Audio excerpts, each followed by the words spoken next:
Hello everyone, welcome to the Neeraj lab. Imagine करो आपको अपना दोस्त के घर जाना है, बट उसका एड्रेस पता नहीं है, उसका रोड नंबर पता नहीं है, उसका हाउस नंबर पता नहीं है।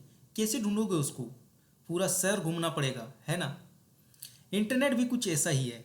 हर वेबसाइट एक घर की तरह है और एक एग्जैक्ट एड्रेस के बिना हम उस तक नहीं पहुंच सकते। यही एड्रेस होता है यूआरएल, इंफॉर्मेशन रिसोर्सेज लोकेटर। जब आप अपने ब्राउज़र में www.google.com टाइप करते हैं तो ये एक ह्यूमन रीडेबल एड्रेस है, बट आपका कंप्यूटर ये नहीं समझता है। उसको चाहिए आईपी एड्रेस, जैसे से 142.250.190.14, और इसी कन्वर्जन का काम करता है यूआरएल। ये एक ब्रिज है जो ह्यूमन रीडेबल एड्रेस को कंप्यूटर रीडेबल फॉर्मेट में बदलकर वेबसाइट तक पहुंचाता है। चलिए एक सिंपल एग्जांपल लेते हैं। समझो आप एक पार्सल डिलीवरी बॉय हो, आपके पास एक पैकेज है बट कोई एड्रेस नहीं लिखा, तो आप कैसे डिलीवर करोगे? बिना सही एड्रेस के आप गलत जगह पर पहुंच सकते हो या कहीं भी नहीं पहुंचोगे। जब आप भी गूगल पर सर्च करते हैं, व्हाट्सएप ओपन करते हैं या फिर यूट्यूब पर वीडियो देखते हैं, आप यूआरएल का यूज कर रहे होते हो। यूआरएल इंटरनेट के एड्रेस है जो आपको सही जगह ले जाता है। अब अगले स्टेप में हम सीखेंगे कि एक यूआरएल के अलग अलग पार्ट में क्या क्या काम। एक मैं क्वेश्चन कर रहा हूँ जो वीडियो के एंड में मैं उसका आंसर करूँगा कि which part of the URL define security. URL में बेसिकली 6 मेनली पार्ट होता है। पहला पार्ट जो होता है HTTPS या फिर HTTP होगा। ये बताता है प्रोटोकॉल। इसको हम लोग नेक्स्ट स्लाइड में इसको हम लोग सबको एक्सप्लेन करेंगे डिटेल में कि किसका क्या रोल है। दूसरा पार्ट है हम लोग का ब्लॉग, जो है हम लोग का सब डोमेन कहलाता है। यहाँ पे जब जैसे एग्जाम्पल लिखा हुआ है, यहाँ पे कोई भी नाम हो सकता है, उसको हम लोग बोलते हैं डोमेन। चौथा पार्ट जो है .com .in .org इस टाइप का रहेगा, उसको हम लोग बोलते हैं टॉप लेवल डोमेन, TLD।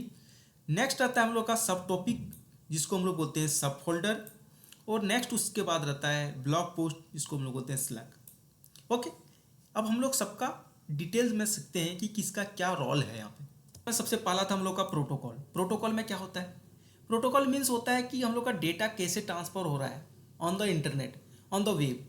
तो हम लोग का दो ही तरह से डेटा ट्रांसफ़र होता है। पहला है HTTP और दूसरा होता है HTTPS।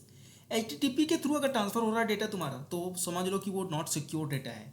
और अगर वही HTTPS के थ्रू ट्रांसफ़र हो रहा है तो हम लोग समझ जाएंगे क्या वो सिक्योर डेटा है। जैसे बैंकिंग, शॉपिंग में ये सब क्या होता है, हम लोग का सिक्योरली डेटा ट्रांसफ़र होता है। चलो हम लोग एक एग्जांपल के थ्रू देखते हैं। जैसे मैं अगर ओपन करता हूँ यहाँ पे फ्लिपकार्ट ओपन कर लूँ या फिर अपना वेबसाइट ही ओपन कर लिया ये वाला, तो यहाँ पे क्या दिख रहा है आपको?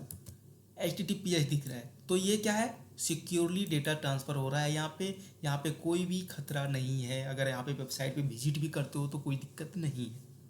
ओके, नेक्स्ट है हम लोग का यहीं पे कि हम लोग बोले हैं सब डोमेन। ब्लॉग में क्या होता है? blog.example.com। अगर कोई हम ही यहाँ पे अगर रख देंगे यूआरएल का, क्या जैसे योजना रखें हैं, यहाँ पे हम लोग रख देते हैं क्या ब्लॉग डॉट इस टाइप से, तो क्या हो जाएगा? ये एक सेपरेट पार्ट बन जाएगा वेबसाइट का। तो उसको हम लोग बोलते हैं क्या? सब डोमेन बोलते हैं इसको। ओके, नेक्स्ट नेक्स्ट है हम लोग का क्या? डोमेन। डोमेन किसको बोलते हैं? डोमेन हम लोग बोलते हैं जैसे ये है योजना, क्या लिखा है? योजना.in लिखे हैं, योजना.in।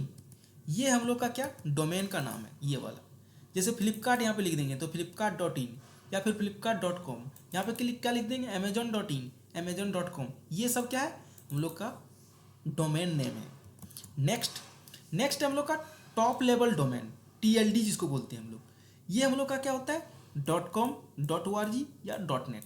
ये सब क्या है? टॉप लेवल डोमेन है। .in क्या है? जैसे हम लोग यहाँ पे .in लिए हैं तो ये क्या है? कोई स्पेसिफिक रीजन के लिए देता है, जैसे इंडिया के लिए .in इंडियन के लिए। जैसे .org क्या है? ऑर्गेनाइजेशन के लिए। और जैसे हम लोग क्या है .gov होता है, गवर्नमेंट वगैरह यूज करता है। तो वैसे हम लोग चीज़ को हम लोग स्पेसिफाई करते हैं। तो यहाँ पे हम लोग क्या टॉप लेवल डोमेन। नेक्स्ट हम लोग का सब फोल्डर। सब फोल्डर में हम लोग जैसे यहाँ पे देख लो वेबसाइट में क्या बना है? यहाँ पे एक ऑटोमोबाइल बना हुआ है। तो हम लोग जैसे ही इस पर क्लिक करेंगे देखो यहाँ पे क्या बन गया है? कैटेगरी /ऑटोमोबाइल बना। जैसे ही हम लोग बना देंगे न्यूज पे चले जाएंगे तो क्या हो जाएगा?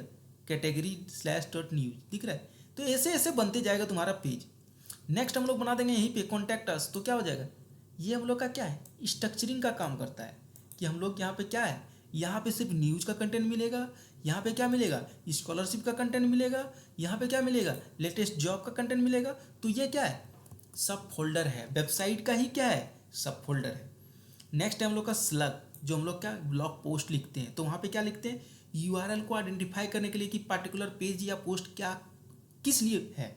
तो जैसे हम लोग मान लो यहाँ पे मैंने यहाँ क्या लिखा है कि यूपीएससी वाला लिखा है, यूपीएससी का अगर मैंने इस पर क्लिक करता हूँ तो देखो यूआरएल में क्या लिखा है, upsc.ifs वैकेंसी 2025। ये क्या डिफाइन कर रहा है कि हम लोग का ये जो पोस्ट लिखे हैं वो क्या है, यूपीएससी से रिलेटेड है। तो ये हम लोग का ब्लॉग, जैसे कोई भी ब्लॉग पे क्लिक करोगे, जैसे हम लोग यहाँ पे पीएम इंटर्नशिप वाला पे क्लिक कर दिए, तो यहाँ पे भी तुमको दिखोगे तो क्या दिखने वाला है तुमको, पीएम इंटर्नशिप स्कीम 2025। ये क्या बता रहा है कि ये पीएम इंटर्नशिप स्कीम पे ब्लॉग लिखा हुआ है। बस इतना ही था। ऑफ यूआरएल, कितने टाइप का यूआरएल होता है, पहला होता है हम लोग का एब्सोल्यूट टाइप का यूआरएल। एब्सोल्यूट टाइप का यूआरएल जैसे क्या है, https://www.example.com, जो अभी हम लोग वेबसाइट ओपन किए थे वो है क्या, एब्सोल्यूट यूआरएल। रिलेटिव यूआरएल क्या होता है, जैसे हम लोग बना दिए क्या, अभी अभी हम लोग बताए थे क्या कि वेबसाइट का नाम रहेगा /aboutus/contactus, ये इस टाइप का रहेगा तो हम लोग क्या बोलेंगे, रिलेटिव यूआरएल है। मतलब उसी वेबसाइट का रहेगा लेकिन क्या रहने वाला है, उसका अलग अलग पेज रहने वाला है। नेक्स्ट है हम लोग का डेटा यूआरएल। डेटा यूआरएल में क्या करते हैं हम लोग, इम्बेडेड कर देते हैं कोई भी अलग चीज़ को। हम लोग क्या करते हैं, वेबसाइट पे अगर लगाना होता है तो डायरेक्ट हम लोग क्या करते हैं, ये वाला टैग के थ्रू हम लोग क्या करते हैं, इमेज वगैरह लगाते हैं वेबसाइट पे। ये सब अगर आपको HTML आता है तो ज़्यादा समझ आएगा, डेटा यूआरएल। नेक्स्ट हम लोग का डीप लिंक है। डीप लिंक में क्या करते हैं हम लोग, जैसे इस तरह का लिख देते हैं WA.MA/ अपना नंबर लिख दिए तो क्या होगा, डायरेक्ट तुम्हारा व्हाट्सएप पे चला जाएगा। इस टाइप का यूआरएल। जैसे हम लोग क्या करते हैं, कोई कोई हम लोग देते हैं शॉर्ट लिंक कर देते हैं, वो सब क्या डीप लिंक है। तुमको पता नहीं चलेगा ये क्या है, बट क्या करता है, मतलब छोटा कर दिया। व्हाट्सअप वाला हम लोग पे जा रहे हैं लेकिन क्या कर रहा है, छोटा कर दिया, तो इसको हम लोग डीप लिंक बोलते हैं। नेक्स्ट वीडियो में हम लोग सीखेंगे HTTP वर्सेस HTTPS, बट उससे पहले हम लोग आंसर करते हैं कि जो हम लोग क्वेश्चन किए थे। क्वेश्चन क्या किए थे कि हम लोग कि स्पेसिफिक यूआरएल क्या करता है, यूआरएल में कौन सा हम लोग को सिक्योरिटी प्रदान करता है। तो हम लोग बोले थे HTTPS, अभी भी बोले हैं क्या कि हाइपर टेक्स्ट ट्रांसफ़र प्रोटोकॉल क्या करता है, सिक्योर प्रोवाइड करता है। Hyper text transfer protocol secure, तो ये क्या करता है, इनक्रिप्टेड डेटा भेजता है। कम्युनिकेशन हम और आप कर रहे हैं अगर इंटरनेट पे ऑनलाइन, तो हम लोग क्या करेगा, वो इनक्रिप्टेड डेटा भेजता है दूसरे के बीच में, ताकि कोई भी थर्ड पार्टी हम लोग का डेटा क्या कर सके, इनक्रिप्ट ना कर पाए। तो ये सब कहाँ पे यूज होता है, always use in HTTPS website essentially for क्या, पे ई-कॉमर्स, बैंकिंग और लॉगिन पेज जहाँ पे रहेगा वहाँ पे HTTPS होना ही चाहिए। तो ये था इस वीडियो में, थैंक यू।